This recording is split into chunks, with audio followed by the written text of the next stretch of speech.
السلام علیکم ناظرین، پروگرام ABL آپ کا پیسہ کے ساتھ میں ہوں علیل شاہد۔ جیسے کہ آپ جانتے ہیں کہ اس پروگرام میں ہم آپ کو سرمایہ کاری کے مختلف طریقے بتاتے ہیں جس کی بدولت آپ کا پیسہ محفوظ اور سرمایہ میں اضافہ ہوتا ہے۔ پچھلے ہفتے ہم نے آپ کو ABL انکم فنڈ اور ABL کیش فنڈ کے بارے میں بتایا اور آپ کے ان تمام سوالوں کا جواب دیا جو آپ جاننا چاہتے تھے۔ سرمایہ کاری کے محفوظ ذرائع کے حوالے سے ہم پچھلے 6 پروگرامز میں آپ کو مفید مشورے تو دیتے رہے ہیں، لیکن ہمارے ای میل ایڈریس akp@cnbcpakistan.com پر موصول ہونے والی کئی ای میلز میں اسلامی سرمایہ کاری کے طریقے پوچھے گئے۔ اس لیے آج کے پروگرام میں خصوصی طور پر بات کریں گے ABL اسلامک فنڈ کے حوالے سے، اور اس پر بات کرنے کے لیے ہمارے ساتھ اسٹوڈیو میں موجود ہیں ڈاکٹر زبیر عثمانی، شرعیہ ایڈوائزر ABL ایسٹ مینجمنٹ۔ السلام علیکم sir and welcome to the show. اور ان کے ساتھ ساتھ موجود ہیں سید Khalid Hussain, who's the head of business development at ABL Asset Management۔ السلام علیکم sir and welcome to the show. Zubair Usmani صاحب، سب سے پہلے میں آپ کی جانب آؤں گا، میں آپ سے جاننا یہ چاہوں گا کہ اسلامک فائنانس یا جو اسلامی اور روایتی مالیاتی نظام میں جو کنونشنل سسٹم ہے فائنانس کا، ان دونوں میں کیا فرق ہے؟ اسلامی مالیاتی نظام میں اور جو عام سودی نظام کنونشنل سسٹم ہے اس میں بڑا زمین آسمان کا فرق ہے۔ صحیح۔ اور وہ فرق یہ ہے کہ جتنا بھی اسلامی مالیاتی نظام ہے وہ ہمیشہ ایسٹ کے ساتھ لنک ہو کر چلتا ہے۔ جب تک کہ ایسٹ کی بیسک ٹریڈنگ نہ ہو، جب تک کہ شریعت کے مطابق پیسے کو صحیح طریقے سے ریلائز نہ کیا جائے، جس کا مطلب یہ ہے کہ بنیادی شرط جو ہے وہ یہ ہے کہ آپ کا پیسہ، آپ کا روپیہ، وہ جب تک گڈس کے اندر کنورٹ نہیں ہوگا اس وقت تک اس کے اوپر کسی قسم کا پروفٹ کمانا درست نہیں ہے۔ صحیح۔ مثال کے طور پہ قرآن کریم کی جو یہ آیت ہے کہ اللہ رب العزت نے ارشاد فرمایا کہ احل اللہ البیع وحرم الربا، اللہ رب العزت نے سیل پرچیز کو حلال قرار دیا ہے اور سود کو اللہ رب العزت نے حرام قرار دیا ہے۔ اس کا مطلب ہی یہی ہے کہ جب تک آپ سود کی بنیاد پر کام کریں گے، سود کی جو ڈیفینیشن ہے وہ یہ ہے کہ جو نبی کریم صلی اللہ علیہ وسلم نے بھی بیان فرمائی کہ کل قرض جر منفعۃ فہو ربا، ہر وہ قرض جو اپنے ساتھ کوئی ایڈیشنل اماؤنٹ لے کر آئے، کوئی اضافی رقم لے کر آئے، وہ سود ہے۔ چنانچہ جتنے کنوینشنل بینکس ہیں، جتنے ہمارے ہاں کے سودی مالیاتی ادارے ہیں، ان کے پاس پروڈکٹ صرف یہ ہوتی ہے کہ وہ لوگوں کی تمام ضروریات کے لیے قرضہ فراہم کرتے ہیں اور قرض کے اوپر ایک اضافی رقم وصول کرتے ہیں، یہ سود ہے نبی کریم صلی اللہ علیہ وسلم کی حدیث شریف کی روشنی میں۔ اسلام کا مالیاتی نظام وہ ہے کہ اللہ رب العزت نے فرمایا کہ تم بیع و شراء کرو، یعنی خرید و فروخت کرو، سیل پرچیز کرو، اپنے روپیے کو تم گڈس کے اندر کنورٹ کرو، پھر جو پیسہ ارن ہو اس پیسے کو کماؤ۔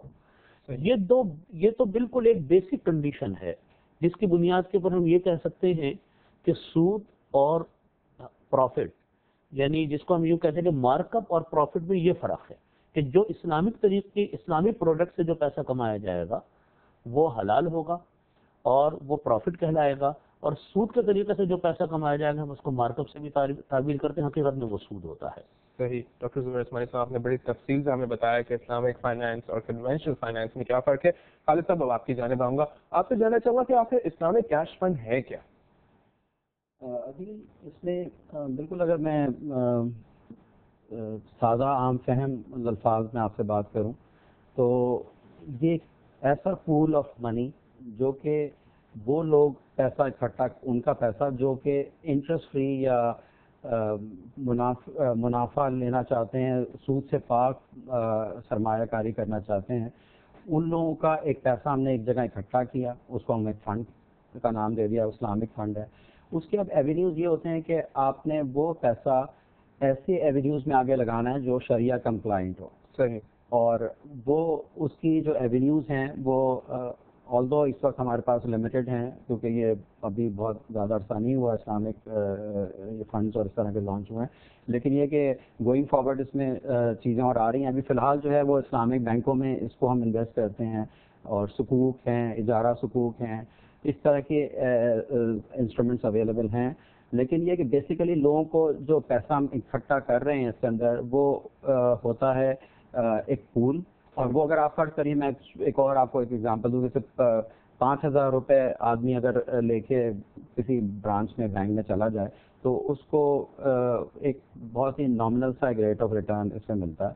لیکن وہی پیسہ اگر وہ اسلامک میں بھی لگانا چاہتا ہے, اب اگر بینک میں جائے گا تو وہاں پہ تو اس کو کوئی ریٹرن ہی نہیں ملے گا ان اے وے, کیونکہ اس کے اوپر اسلامک کے اوپر آپ کو پتا ہے ویسے سیونگ اکاؤنٹ میں ویسے 5-4% ریٹرن ہوتا ہے. ادروائز جو اسلامک والا آدمی ہے وہ کرنٹ اکاؤنٹ میں پریفر کرتا ہے کہ وہ اس میں پیسے رکھ لے.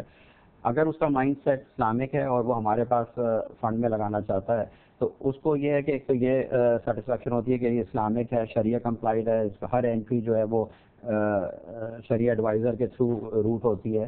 تو ایک اس کا یہ سیٹسفیکشن ہے, پلس اس کے اندر اس کو ریٹ آف ریٹرن بھی اچھا ایک مناسب. کتنا ریٹ آف ریٹرن اس وقت جیسے ہمارا ABL کا اسلامک کیش فنڈ جو ہم ہے اس میں کوئی 9.5 سے 10% کا ریٹ آف ریٹرن ہے. 9.5 سے 10% کا ریٹ آف ریٹرن ہے. تو ایک دفعہ دوبارہ وضاحت کیجیے کہ آپ کیا کہہ رہے تھے کہ جو پیسہ اکٹھا کیا جاتا ہے, جو پول, جیسے کہ آپ نے سمجھایا کہ جو بھی پول اکٹھا کیا جاتا ہے جس کو اسلامک فنڈ طور پہ کہا جاتا ہے, اس کو جن ایریاز میں انویسٹ کرتے ہیں اس میں اسلامک بینک شامل ہے, اور اس کے ساتھ ساتھ اور کون کون اسلامک بینکس ہیں اور سکوک ہیں, اور اجارہ بھی سکوک گورنمنٹ ایک لے کے آ رہی ہے شارٹ ٹرم, تو وہ انشاءاللہ جلدی آ جائیں گے, تو وہ ایک بڑا اچھا ایونیو ہوگا. یہ ایونیوز ابھی بڑے لمیٹڈ ہیں.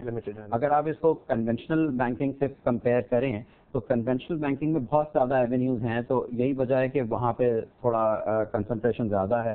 لیکن یہ کہ جیسے جیسے لوگ اس طرف آ رہے ہیں تو اس کے انسٹرومنٹس بھی ڈیولپ ہو رہے ہیں, اور بہت جلد میرا خیال ہے ایک اسٹیٹ بینک کے لانچ کرنے والا ہے ہمارا اجارہ سکوک شارٹ ٹرم, تو وہ ایک اچھا ایونیو ہوگا اس میں انویسٹمنٹ کا. صحیح ناظرین, جیسے کہ آپ نے سنا خالد صاحب نے ہمیں بتایا کہ جو ہے اگر آپ پیسہ جو ہے اسلامک بینک میں جا کے لگاتے ہیں تو وہاں پہ بینک میں آپ قریباً کوئی 4 سے 5% کا منافع کما سکتے ہیں, یا آپ کو ریٹرن 4 to 5% تک کا ملتا ہے. مگر اگر آپ اسلامک کیش فنڈ میں پیسہ لگاتے ہیں تو آپ کو حلال طریقے سے 9.5 سے 10% تک کا ریٹرن مل سکتا ہے. زبیر صاحب تھوڑا سا مزید وضاحت کیجیے کہ خالد صاحب تھوڑا سا مزید وضاحت کیجیے کہ کس طریقے سے جو ہے آپ کا جو اسلامک کیش فنڈ ہے وہ آپ کے کنونشنل فنڈ سے فرق ہے.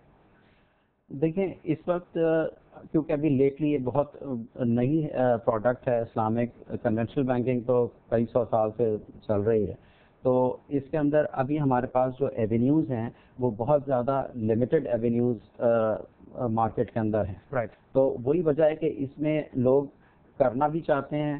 جو ایک اور چیز میں آپ کو بات کروں گا, جو لوگ ہم بات کرتے ہیں کسی انویسٹر سے تو ہم مائنڈ میں یہ سوچ رہے ہوتے ہیں کہ جی یہ اسلامک کا ہے تو اس کو بس پروفٹ نہ بھی دو تو کوئی بات نہیں, بس یہ کرنٹ اکاؤنٹ والا ہے. ایسی بات نہیں ہے. جب وہ ہمارے پاس آ رہا ہے ایک حلال طریقے سے منافع کمانا چاہتا ہے تو اس کو وہ اپنے میکسیمائز بھی کرنا چاہتا ہے, اس کو اپنے پروفٹس کو میکسیمائز بھی کرنا چاہتا ہے, اور اس کا حق ہے کہ وہ منافع اپنا بڑھائے اس کے اندر. تو کبھی کبھی میں دیکھتا ہوں کہ لوگ بات کر رہے ہوتے ہیں کہ جی اسلامک ہے تو کوئی بات نہیں, کم بھی مل رہا ہے تو کوئی اس کو چاہیے کہ اس میں ہی رکھے. ایسا نہیں ہے. یقیناً زبیر صاحب اس سے تشریف رکھتے ہیں, یہ اسٹیٹ بینک میں بھی کافی میٹنگز میں میرے خیال آپ جاتے رہتے ہیں, اور اس حوالے سے زبیر صاحب بھی میرے خیال اس میں تھوڑی ایڈ کریں گے یہ بات کہ کچھ پروڈکٹس پہ کام اسٹیٹ بینک بڑا کر رہا ہے, اور بہت جلد میرے خیال ہے پروڈکٹس ہماری منظر پہ آنے والی ہیں. بہت ساری پروڈکٹس تو الحمدللہ بنی ہیں اور بہت ساری کے اوپر کام جاری ہے. مثال کے طور پہ مرابحہ کی پروڈکٹ ہمارے ہاں بنی ہوئی ہے, اجارے کی پروڈکٹ بنی ہے, ہاؤس فائنانس کی بنی ہے, اور اسی طریقے سے مرابحہ یعنی LC کی ہے, امپورٹ کی ہے, ایکسپورٹ کی ہیں. لیکن کچھ پروڈکٹس وہ ہیں جن کے اوپر ابھی کام کرنا باقی ہے.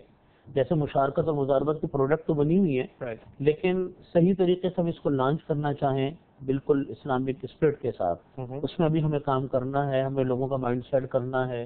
ہماری اس کے اندر سوسائٹی کے بھی بہت پرابلمس ہیں. اچھا زبیر صاحب تھوڑی وضاحت کیجیے کہ جو آپ کے اسلامک فنڈ کا جو ریٹرن ہے وہ کس طریقے سے سود سے پاس ہے. دیکھیے جیسے میں نے ابھی عرض کیا تھا کہ اسلام نے کبھی بھی پروفٹ کمانے سے ہمیں منع نہیں کیا کہ آپ منافع کمائیں, لیکن اسلام کی طرف سے منافع کمانے کی کچھ پابندیاں ہیں, کچھ کنڈیشنز ہیں جن کو فالو کرنا تمام اسلامک فائنینشیل انسٹیٹیوشنز کے لیے لازمی ہے.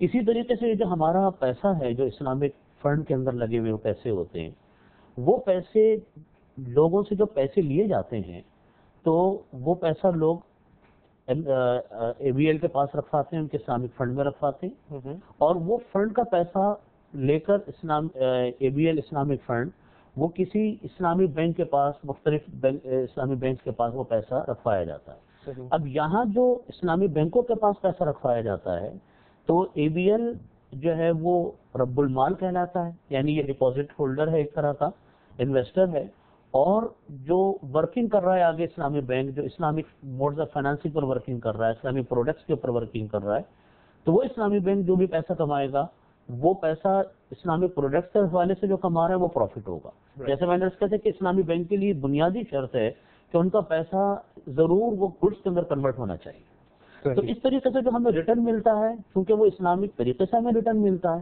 تو اسلامک طریقے سے وہ ریٹرن ہمیں حاصل ہوتے ہیں، ہم آگے دوسروں کو بھی دیتے ہیں.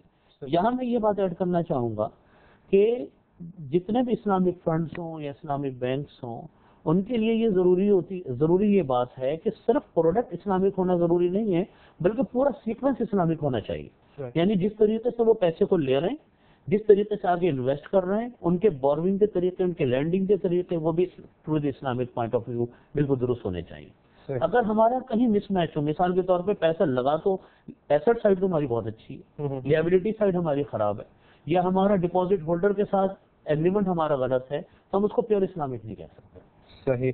جیسے کہ ہم نے سنا زبیر صاحب نے بڑے تفصیل سے ہمیں بتایا کہ کس طریقے سے جو ریٹرن ہوتا ہے وہ ربا سے پاک، مطلب کہ سود سے پاک ہوتا ہے. جیسے کہ انہوں نے کہا کہ اے بی ایل جو ہے وہ رب المال بن جاتا ہے، جو بھی پیسہ اے بی ایل کو دیا جاتا ہے پھر وہ آگے مزید اسلامک بینک میں وہ پیسہ جا کے ڈالتا ہے. وہ اسلامک بینک جو ان کے اسلامک پروڈکٹس ہیں اس کے ذریعے جو ہے پروفٹ جنریٹ کرتا ہے، پھر واپس ریپیٹریٹ کرتے ہیں. خالد صاحب آپ سے جاننا چاہوں گا کہ منیمم ریکوائرمنٹ کیا ہے، سرمایہ کی حد کیا ہے، کم سے کم سرمایہ کی حد جو آپ نے کیش فنڈ میں ڈالی ہے؟ میں نے بھی جیسا کیا کہ اس میں منیمم ریکوائرمنٹ 5,000 روپے سے انویسٹمنٹ شروع ہو جاتی ہے. فنڈ جو ہے بیسیکلی یہ فوکس ہم کرتے ہیں ریٹیل کے لیے ہی. 5,000 روپے میں نے جیسے ابھی آپ سے تھوڑی دیر پہلے بات کی کہ 5,000 روپے والا انویسٹر بینک میں اس کو وہ مراعات یا سہولتیں نہیں ملتی جو ہمارے پاس ملتی ہیں. ایک اچھی چیز فنڈ میں یہ ہوتی ہے کہ جو 5,000 کا انویسٹر ہے اس کو بھی وہی ریٹ آف ریٹرن ملتا ہے، اور 5 ارب روپے اگر کوئی لے کے میرے پاس آ جائے تو اس کو بھی ریٹ آف ریٹرن سیم ہے. یہ کتنی اچھی بات ہے کہ دونوں کا ریٹ آف ریٹرن ایک ہی ہے، اس میں کوئی بارگیننگ نہیں ہوتی. بینکوں میں جیسے کہ کبھی آپ بڑا پروفٹ ڈپازٹ لے جائیں تو آپ کو ایک ہائر ریٹ بھی مل جاتا ہے. ہمارے پاس سسٹم اس طرح کا ہے کہ اس میں سب کے لیے ایک ہی پروفٹ ہوتا ہے، اور اس میں بہت ساری ایڈوانٹیجز ہیں چھوٹے انویسٹر کو.